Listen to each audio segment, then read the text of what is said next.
ইরানের লক্ষ্যবস্তু স্থানগুলোতে Fordow, Natanz এবং ইস্পাহানে ব্যাপক ক্ষতি সত্ত্বেও ইরান গোপনে তার 400 কেজি 60% সমৃদ্ধ ইউরেনিয়ামের মজুদ মার্কিন বিমান হামলার আগে একটি অজ্ঞাত স্থানে সরিয়ে নিয়েছে।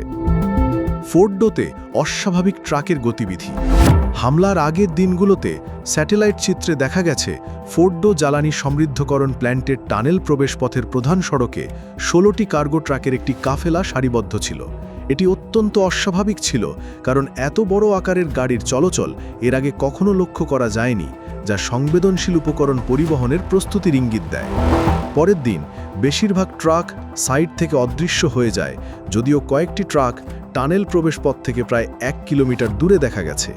এই চলাচলের পরিমাণ এবং সময় স্পষ্টভাবে গুরুত্বপূর্ণ সম্পদ, সম্ভবত সমৃদ্ধ ইউরেনিয়াম, সরিয়ে নেবার ইঙ্গিত দেয়।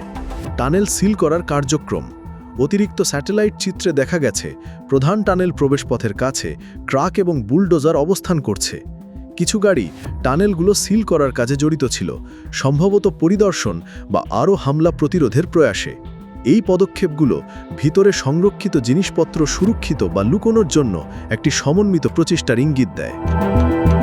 আন্তর্জাতিক পারমাণবিক শক্তি সংস্থা এবং মার্কিন গোয়েন্দা সংস্থার মতে ভূগর্ভস্থ সমৃদ্ধিকরণ হল এবং টানেল প্রবেশপথগুলোতে ব্যাপক ক্ষতি হয়েছে।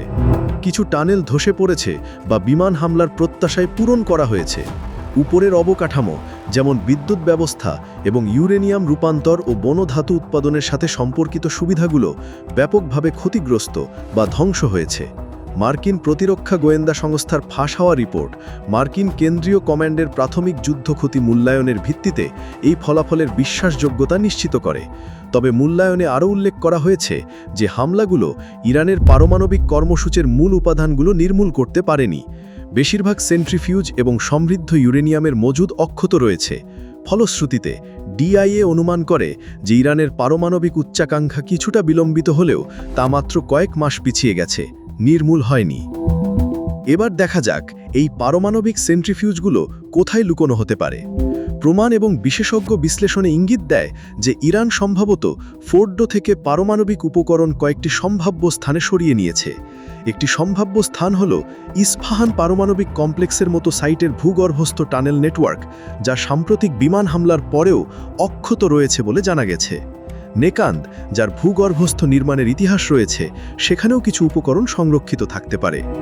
ইস্পাহান এবং নাটাঞ্জের মতো প্রধান পারমাণবিক সুবিধাগুলো আংশিক ক্ষতি সত্ত্বেও এই ধরনের উপকরণ সংরক্ষণের ক্ষমতা রাখে। ইরান সম্ভবত এটি গোপন বা অঘোষিত স্থানে, যেমন পারচিনের মতো মাসুরিবাহী বা অজানা ভূগর্ভস্থ বাংকারে সরিয়ে নিয়েছে। উপকরণগুলো বিভিন্ন গোপন স্থানে ছড়িয়ে দেওয়া হলে মোট ক্ষতির ঝুঁকি হ্রাস পায়। এটি কিভাবে নিষ্কাশিত হয় তা একটি অতি সরলীকৃত অ্যানিমেশনের মাধ্যমে দেখানো যাক। সেন্ট্রিফিউজে একটি উচ্চ গ্রেড টিউব থাকে, যার নিচে একটি ঘূর্ণায়মান মোটর এবং উপরে একটি ফিডিং টিউব থাকে। ইউরেনিয়ামকে ইউরেনিয়াম হেক্সোফ্লোরাইড নামক গ্যাসে সেন্ট্রিফিউজে প্রবেশ করানো হয়। মোটর উচ্চ গতিতে ঘুরলে কেন্দ্রাতিক শক্তির মাধ্যমে ভারী ইউরেনিয়াম 238 থেকে হালকা ইউরেনিয়াম 235 পৃথক করা হয়। ইউরেনিয়াম 235 উপরে ভেসে ওঠে এবং সেন্ট্রিফিউজের এই অংশে সংগ্রহ করা হয়। পক্ষান্তরে ভারী ইউরেনিয়াম 238, যা সবুজ রঙে দেখানো হয়েছে, সেন্ট্রিফিউজের নিচে পড়ে যায় এবং সমৃদ্ধিকরণ প্রক্রিয়া সম্পন্ন হয়। যদি পারমাণবিক সমৃদ্ধি 90% বিশুদ্ধ হয় এবং রডে সংকুচিত হয়, তাহলে এটি এভাবে কাজ করতে পারে। সবচেয়ে গুরুত্বপূর্ণ অংশ হল ইউরেনিয়াম 235-এর ফাঁপা প্রজেক্টাইল রিং। এটির ওজন প্রায় 84 পাউন্ড বা 3.8 কেজি। সামনে রয়েছে ইউরেনিয়াম টার্গেট রিং, যার ওজন প্রায় 56.2 পাউন্ড বা 25.6 কেজি। লক্ষ্য করুন, প্রজেক্টাইল রিং স্লাগগুলো ফাঁপা এবং টার্গেট রিং প্রবেশের জন্য ডিজাইন করা হয়েছে। এগুলো হলো 3টি বৈদ্যুতিক গান প্রাইমার। প্রাইমার হলো সেই যন্ত্র যা এখানে অবস্থিত প্রোপেল্যান্ট দহন শুরু করার জন্য দায়ী, যাকে কর্ডেইট বা ক্রোম্যানচালিত চার্জও বলা হয়, যা এই প্রজেক্টাইলকে বিস্ফোরক শক্তিতে ঠেলে দেয়। এই সমস্ত প্রক্রিয়া এবং অংশগুলো 6.5 ইঞ্চি বা 170 মিলিমিটার মসৃণ বোর গান ব্যারেলে আবদ্ধ থাকে। সামনে এগিয়ে গেলে এটি হলো ইম্প্যাক্ট শোষণকারী অ্যানভিল। এর ঠিক উপরে রয়েছে টাংস্টেন কার্বাইড প্লাগ। এগুলো হলো টাংস্টেন কার্বাইডে স্থাপিত 4টি পোলোনিয়াম ইনিশিয়েটার। এগুলো নিশ্চিত করার জন্য রাখা হয় যে বোমাটি ফেলার সময় এবং সক্রিয় হওয়ার সময় একটি পারমাণবিক শৃঙ্খল বিক্রিয়া ঘটবে। কাঠামোর উপরের দিকে রয়েছে আর্মিং এবং ফিউজিং সরঞ্জাম। এই পারমাণবিক বোমাটি আরও ভালোভাবে বোঝার জন্য বাইরে এগিয়ে যাওয়া যাক। এগুলো হলো ব্যারোমেট্রিক সেন্সিং পোর্ট এবং ম্যানিফোল্ড। ব্যারোমিটার বোমাটি কোন উচ্চতায় রয়েছে তা নির্ধারণ করতে সাহায্য করে, যাতে এটি এই আর্চি ফিউজিং রাডার অল্টিমিটার সক্রিয় করতে পারে, যা এই বক্র বস্তুগুলো যা মাটিতে পৌঁছানোর আগে সক্রিয় হয়। এর ঠিক উপরে রয়েছে বৈদ্যুতিক প্লাগ, যাকে কেউ কেউ আর্মিং তার হিসেবে উল্লেখ করেন।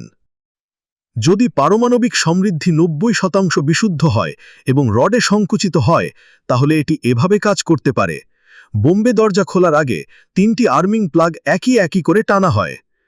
দরজা খোলে এবং বোমাটি মাধ্যাকর্ষণের কারণে পড়ে। তারপর এটি তার অভ্যন্তরীণ 24 ভোল্টের ব্যাটারিতে সুইচ করে এবং টাইমার শুরু করে। 15 সেকেন্ড পরে বোমাটি বিমান থেকে প্রায় 3600 ফুট বা 1100 মিটার দূরে থাকবে। ব্যারোমিটার প্রায় 580 মিটার বা 1900 ফুটের পছন্দের উচ্চতা নির্ধারণ করে। যেহেতু লিটল বয়টি মাটির উপরে একটি এয়ার বাস্ট হিসেবে ডিজাইন করা হয়েছিল, তাই মেমব্রেন একটি সার্কিট বন্ধ করে বোমার ফ্রন্ট আর্মের অংশে কন্ডম সেন্সিং রাডার অল্টিমিটার সক্রিয় করে, যা মাটিতে পৌঁছানোর আগে অ্যাক্টিভ হয়ে যায়। ব্যারোমেট্রিক পর্যায়ে যোগ করা হয়েছিল কারণ বাহ্যিক রাডার সিগন্যাল বোমাটিকে খুব তাড়াতাড়ি বিস্ফোরিত করতে পারে তা বলে আশঙ্কা করা হয়েছিল। চূড়ান্ত উচ্চতার সঠিক শনাক্তকরণের জন্য একাধিক রাডার অল্টিমিটার ব্যবহার করা হয়েছিল। এই প্রক্রিয়ায় রেডিও তরঙ্গের যাত্রা, প্রতিফলন এবং ফিরে আসার সময়ের মাধ্যমে বিমান বা লিটল বয়ের নিচে মাটির ওপরে উচ্চতা পরিমাপ করা হয়। যখন সঠিক উচ্চতা শনাক্ত করা হয়, তখন ফায়ারিং সুইচ সক্রিয় হয়। এটি ব্রিজ প্লাগে থাকা 3টি নেভি গান প্রাইমার জ্বালিয়ে দেয়। এটি 4টি সিল্ক পাউডার ব্যাগের চার্জ জ্বালায়, যার প্রত্যেকটিতে 2 পাউন্ড বা 0.9 কেজি কর্ডেট আছে। ইউরেনিয়াম প্রজেক্টাইল 300 মিটার প্রতি সেকেন্ড গতিতে গান ব্যারেলের বিপরীত প্রান্তের দিকে নিক্ষিপ্ত হবে। টাংস্টেন কার্বাইডে স্থাপিত 4টি পোলোনিয়াম ইনিশিয়েটর পারমাণবিক রিখলা শুরু করে। এখানেই পারমাণবিক বিভাজন ঘটে। আরও একটু গভীরে ডুব দেওয়া যাক। নিউট্রন নিউক্লিয়াসে আঘাত করে এবং শোষিত হয়। শোষিত নিউক্লিয়াসকে বিকৃত করে।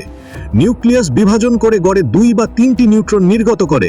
এভাবে একটি শৃঙ্খল বিক্রিয়ার সৃষ্টি করে বা কিছু ক্ষেত্রে একটি বিস্ফোরণ। এই প্রক্রিয়াটি সরলীকৃত অ্যানিমেশনের মাধ্যমে বোঝানো যাক। Once accurate altitude is detected, firing switch is activated. 3 Navy gun primers ignite the 4 zinc powder bags containing 2 pounds of cordate each. Uranium projectile is launched at 300 meters per second. At this moment, the 4 polonium initiators mounted on tungsten carbide initiates nuclear fission. Within milliseconds, an explosion will occur, killing thousands of people and destroying buildings around it. এবার fort ডোতে ফিরে যাওয়া যাক। দেখা যাক কেন এই পারমাণবিক সমৃদ্ধিকরণ site ধ্বংস করা এত কঠিন। এটি জটিল দুর্গ নেটওয়ার্ক দ্বারা সুরক্ষিত, যার মধ্যে 6টি টানেল প্রবেশপথ রয়েছে, যা এর ভূগর্ভস্থ ইউরেনিয়াম সমৃদ্ধিকরণ সুবিধার দিকে নিয়ে যায়। সাইডা লম্বা একটি টানেলের গভীরে অবস্থিত, যা পাহাড়ের পাশে সরাসরি খোদাই করা হয়েছে। প্রধান সমৃদ্ধিকরণ চেম্বারটি পাহাড়ের রিজ লাইনের ঠিক নিচেই অবস্থিত বলে মনে করা হয়, যা বিশাল শিলাস্তরের নিচে লুকানো। টানেল প্রবেশপথ থেকে চেম্বারের দূরত্ব প্রায় 200 মিটার। ভূখণ্ডতা নিজেই আরেকটি দুর্গলাভ সৃষ্টি করে। টানেল প্রবেশপথের কাছে এটি মৃদু ঢাল দিয়ে শুরু হয়, কিন্তু রিজ থেকে প্রায় 160 মিটার দূরে এটি সঙ্গত কারণে খাড়া হয়ে যায়, যা উপর থেকে হামলার জন্য প্রাকৃতিক সুরক্ষা প্রদান করে। এখানে আরও চ্যালেঞ্জিং হয়ে ওঠে। যদি সমৃদ্ধিকরণ চেম্বারটি টানেল প্রবেশপথের সমান উচ্চতায় থাকে, তাহলে 25 ডিগ্রি কোণে সংকীর্ণ উলম্ব দিক থেকে তার কাছে যাওয়ার সময় এটি প্রায় 40 মিটার শক্ত শিলা দ্বারা সুরক্ষিত থাকে। উপর থেকে সরাসরি বা এমনকি 40 ডিগ্রি কোণে ফেলা বোমা, যেমনটা একটি সাবসনিক B2 বোমার উচ্চতায় হামলার ক্ষেত্রে সাধারণ, তাকে লক্ষ্যে পৌঁছানোর জন্য 40 মিটার ঘন পাহাড়ি শিলাভেদ করতে হবে। এটিকে কাটিয়ে উঠতে মার্কিন যুক্তরাষ্ট্র 6টি B2 স্পিরিট বোমার বিন্যাস করেছিল। প্রত্যেকটি GBU-57 ম্যাসিভ অর্ডিন্যান্স পেনিট্রেটার দীর্ঘতর প্রবেশ করা বাংকার বাস্টার বোমা দিয়ে, যা ফোর্ট ডোর মতো শক্ত লক্ষ্যবস্তুর জন্য ডিজাইন করা হয়েছিল। এই হামলাগুলো পাহাড়ের রিজ লাইনের ঠিক উপরে টানেল নেটওয়ার্ক এবং ভূগর্ভস্থ সমৃদ্ধিকরণ হলগুলোকে লক্ষ্য করেছিল, যা সুরক্ষিত স্তরগুলো ভেদ করে ইরানের পারমাণবিক কর্মসূচি ব্যাহত করত। B2গুলো অন্তত 6টি পরিচিত টানেল প্রবেশপথকেও লক্ষ্য করেছিল। হামলা পরবর্তী স্যাটেলাইট চিত্র এবং অস্ত্র বিশেষজ্ঞদের মূল্যায়ন নিশ্চিত করে যে 4টি প্রধান প্রবেশপথের মধ্যে অন্তত 3টি সঙ্গত কারণে ক্ষতিগ্রস্ত হয়েছে। আমাদের এই ভিডিওতে ইরানের পারমাণবিক রহস্য এবং মার্কিন বিমান হামলার চাঞ্চল্যকর তথ্য উন্মোচিত হলো। এমন আরও গোপন তথ্য ও বিশ্লেষণ জানতে আমাদের চ্যানেলে সাবস্ক্রাইব করুন। নোটিফিকেশন বেল টিপুন যাতে প্রতিটি নতুন ভিডিও আপনার কাছে প্রথমে পৌঁছায়। আপনার মতামত কমেন্টে জানান এবং এই ভিডিও শেয়ার করে আমাদের সাথে থাকুন। পারমাণবিক বিশ্বের আরও রোমাঞ্চকর গল্পের জন্য পরবর্তী ভিডিওতে আবার দেখা হবে।